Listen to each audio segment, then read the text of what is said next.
Isabela Montero siempre supo que la traición era solo cuestión de tiempo.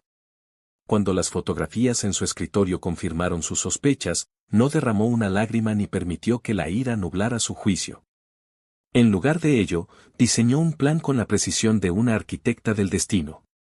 Mantuvo las apariencias, sonrió en eventos sociales y besó a Ricardo cada mañana, mientras en la sombra tejía la trampa perfecta.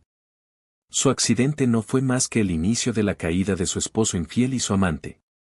Cuando Ricardo y Ana Lucía abordaron su vuelo a Suiza, convencidos de que la fortuna Montero les pertenecía, no imaginaron que cada uno de sus pasos había sido anticipado. En la fría oficina de un banco suizo, Patricia Montenegro, vieja aliada de Isabela, los esperaba con documentos que no les darían acceso a la riqueza, sino que los arrastrarían a un destino inesperado. Desde su lujosa boda hasta su aparente final trágico, Isabela siempre había jugado con inteligencia en un mundo de poder y ambición. Ricardo, creyendo haber logrado la cima, nunca sospechó que su éxito y su traición habían sido cuidadosamente calculados por la mujer que subestimó. Ahora, en la penumbra de la oficina bancaria, su destino se torcía en una espiral de incertidumbre. El peso del nombre de Isabela flotaba en el aire, mientras Patricia examinaba cada firma con una sonrisa enigmática. Ricardo y Ana Lucía, atrapados en la telaraña de su propia codicia, comprendieron demasiado tarde que el arma más letal no es el veneno ni el puñal, sino la astucia de una mujer herida que nunca dejó de estar en control. Isabela Montero siempre había entendido que el poder no solo se heredaba, sino que se protegía con inteligencia y estrategia. Su matrimonio con Ricardo Guzmán, aunque sólido en apariencia, comenzó a resquebrajarse cuando los patrones de engaño se hicieron evidentes. Su experiencia en el mundo empresarial le permitió detectar las señales con claridad, llamadas a deshoras, reuniones prolongadas y una repentina fascinación por un proyecto universitario sin gran rentabilidad. Sin demostrar su sospecha, contrató a un detective que no solo confirmó la aventura de Ricardo con Ana Lucía Vega, sino que descubrió movimientos financieros sospechosos. La traición de su esposo no era solo una cuestión sentimental, sino un intento meticuloso por acceder a la fortuna Montero. Con la precisión de una estratega, Isabela diseñó su venganza, tejiendo un plan en el que cada pieza encajaba perfectamente, asegurando que su marido y su amante quedaran atrapados sin posibilidad de escape. Mientras Ricardo y Ana Lucía creían estar construyendo un futuro juntos, Isabela movía los hilos de su caída. La visita a Patricia Montenegro, directora de un banco suizo y amiga de confianza, fue clave en la ejecución del golpe final. Paralelamente, Isabela estableció un rastro de documentación y evidencias que, llegado el momento, harían que el destino de su esposo y su amante estuviera sellado. Ricardo, cegado por su ambición, nunca sospechó que su esposa no solo sabía de su infidelidad, sino que estaba 2 pasos adelante en cada uno de sus movimientos. Mientras soñaban con una vida de lujo en Europa, ignoraban que cada transacción, cada plan y cada paso los acercaba más a la trampa que Isabela había diseñado con la frialdad y precisión que su padre le había enseñado. La fortuna Montero no solo estaba protegida, sino que se convertiría en la herramienta perfecta para ejecutar la venganza de una mujer que nunca dejó de estar en control. La ambición de Ana Lucía no tenía límites, y su relación con Ricardo se convirtió en una alianza donde el deseo y la estrategia se entrelazaban. Lo que comenzó como una conexión intelectual derivó en una conspiración meticulosa para acceder a la fortuna Montero. Sin embargo, ambos ignoraban que cada uno de sus movimientos estaba siendo registrado con precisión quirúrgica. Isabela, con la paciencia de una estratega consumada, transformó su biblioteca en el epicentro de su venganza. Rodeada de documentos, informes financieros y los consejos de su aliada Patricia Montenegro, trazó un plan tan calculado como letal.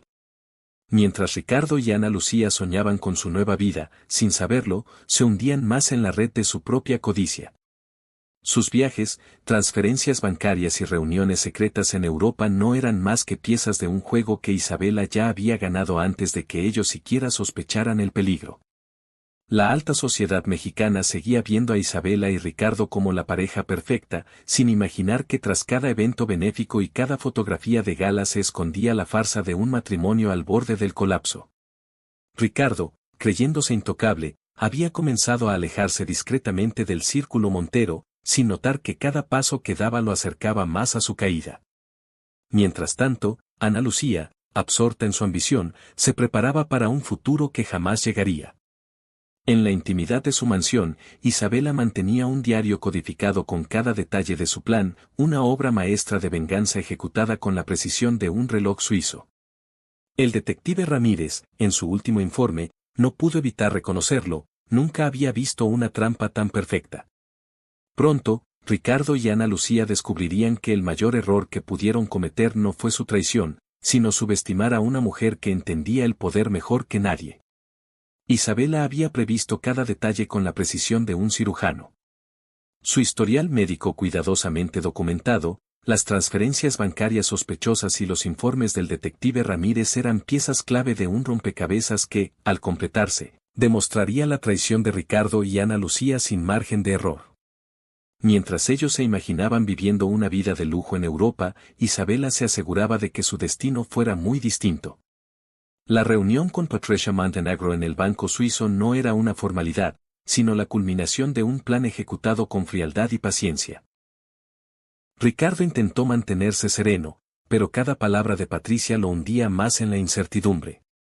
Ana Lucía, con el rostro pálido, comprendió en ese instante que subestimaron a la mujer a la que habían intentado destruir. Cuando las imágenes de su relación secreta aparecieron en la pantalla de la oficina, la realidad se desplomó sobre ellos como una sentencia irrevocable. El aire en la sala se volvió denso, cada segundo pesando como una eternidad. Isabela no necesitó estar presente para hacer sentir su victoria. Patricia Montenegro, con su tono frío y calculado, dejó claro que los documentos estaban lejos de ser una garantía de riqueza para Ricardo y Ana Lucía. Al contrario, eran pruebas incriminatorias de fraude financiero, adulterio y conspiración para el despojo de bienes. La trampa se había cerrado con la precisión de una caja fuerte suiza. Ricardo y Ana Lucía no habían planeado su ascenso, sino su propia caída. Mientras la alta sociedad mexicana aún los veía como una pareja exitosa, en esa oficina en Suiza comprendieron la verdad, nunca habían sido más que peones en el tablero de Isabela Montero, una mujer que había convertido su dolor en la venganza más perfecta. Ricardo y Ana Lucía sintieron que el suelo se abría bajo sus pies. La revelación de Isabela no solo había destruido su plan, sino que los había atrapado en una telaraña de pruebas irrefutables. Los documentos en la pantalla mostraban su implicación en fraude financiero, transferencias ilícitas y conspiración para el despojo de bienes. Cada paso que creyeron dar con astucia había sido anticipado y manipulado para incriminarlos. La carta de Isabela era la sentencia de su derrota, una confirmación de que nunca estuvieron al mando de su destino. La frialdad en la voz de Patricia Montenegro hacía evidente que todo estaba decidido, y la entrada de los dos hombres de traje oscuro dejó claro que no había escapatoria. Ricardo intentó hablar, pero el miedo secaba su garganta. Ana Lucía, temblando, comprendió que todo lo que habían construido sobre la traición y la ambición se desmoronaba en ese mismo instante. Patricia cerró la carta de Isabela con un leve chasquido y miró a la pareja con una expresión de calculada satisfacción. Señor Guzmán, señorita Vega, tienen dos opciones, pueden salir de aquí por su cuenta o pueden acompañar a estos caballeros y enfrentar las consecuencias legales de sus acciones. Ricardo sintió un sudor frío recorrer su espalda, mientras Ana Lucía trataba de controlar su respiración. Sus sueños de riqueza y poder se habían convertido en una pesadilla de la que no podían despertar. La alta sociedad mexicana jamás sospecharía la magnitud de este escándalo, pues Isabela se había asegurado de que todo se manejara con la misma elegancia con la que había ejecutado su venganza. En ese momento, Ricardo entendió que su esposa nunca fue la víctima en esta historia, sino la arquitecta maestra de un destino que ahora los condenaba sin posibilidad de redención. Cargos por fraude financiero y conspiración, sino que ahora también hay evidencia de evasión fiscal y posible lavado de dinero. Cada transacción, cada reunión, cada decisión que creyeron oculta había sido parte de una red más grande, una trampa tejida con precisión quirúrgica por la mujer a la que habían traicionado. Ana Lucía sintió que la habitación se volvía más pequeña, como si el aire mismo se hubiera vuelto denso e imposible de respirar. Ricardo, por su parte, comprendió que no había escapatoria. Todo lo que había construido, cada sacrificio, cada paso en su ascenso social, había sido derrumbado con la elegancia calculada de Isabela Montero. No había nada que decir, ningún argumento que pudiera salvarlos. Estaban acabados. La tormenta rugía con furia sobre los Alpes, como si la naturaleza misma quisiera sellar su destino. Patricia Montenegro cerró la carpeta con un movimiento deliberado y se puso de pie. Bueno, señores, creo que con esto podemos concluir. Ahora están en manos de la ley. Con un gesto, indicó a los agentes que procedieran. Ana Lucía y Ricardo intercambiaron una última mirada antes de ser escoltados fuera de la elegante sala de conferencias. No había palabras, solo la certeza de que habían sido derrotados de la manera más absoluta. Isabela no solo los había vencido, los había convertido en un ejemplo de lo que ocurre cuando se subestima a la persona equivocada. Desde un lugar desconocido, lejos de la tormenta y del escándalo, Isabela Montero sonrió con la satisfacción de quien entiende que el verdadero poder no se ostenta, se ejecuta en silencio. Isabela Montero no solo había recuperado su legado, sino que había consolidado su poder de una manera que nadie podría cuestionar. Mientras la alta sociedad mexicana aún susurraba su nombre con una mezcla de asombro y temor, ella caminaba con la tranquilidad de quien ha ejecutado una obra maestra. Ricardo y Ana Lucía, por su parte, desaparecieron de la vida pública. Sus nombres se convirtieron en advertencias, sus historias en lecciones sobre las consecuencias de la ambición desmedida. El despacho de arquitectos de Ricardo se disolvió en la burocracia empresarial, mientras que Ana Lucía, quien alguna vez soñó con reconocimiento internacional, ahora se enfrentaba a un futuro sin oportunidades en la academia. Desde su villa en los Alpes, Isabela contemplaba el paisaje con una copa de vino en la mano. Había jugado el juego del poder con la paciencia y precisión que su padre le enseñó, y había ganado de la manera más absoluta. La justicia poética que Patricia Montenegro mencionó aquella noche en Suiza se había cumplido en su totalidad. El silencio, su mejor aliado, ahora le pertenecía. Sabía que no era necesario presumir su victoria, los ecos de su venganza resonarían por generaciones. La historia de Isabela Montero no era solo la de una mujer traicionada, sino la de una estratega brillante que convirtió su dolor en su mayor fortaleza. En la alta sociedad, todos entendieron la lección. Jamás subestimen a la reina del tablero. La traición de Ricardo y Ana Lucía no solo había sido castigada, sino convertida en un legado que resonaría en el mundo financiero y empresarial por generaciones.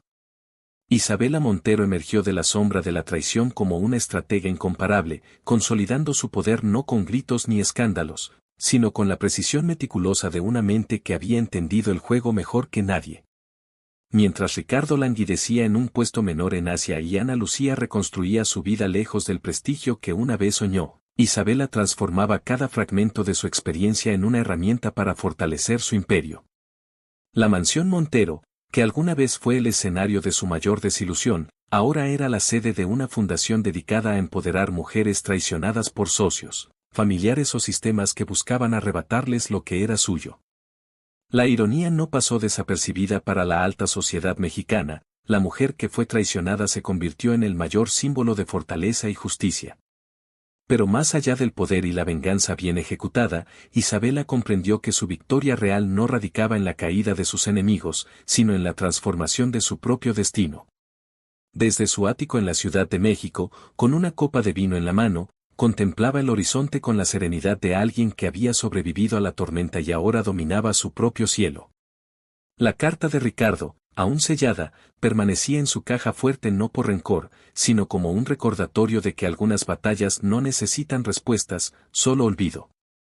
La lección más valiosa de toda esta experiencia no fue sobre poder o dinero, sino sobre la importancia de la paciencia, la sabiduría y la capacidad de renacer de las cenizas sin mirar atrás. Y así, con la elegancia de una reina en su trono, Isabela Montero cerró un capítulo de su vida, no con un punto final, sino con la certeza de que su historia continuaría siendo contada, pero esta vez, bajo sus propias reglas.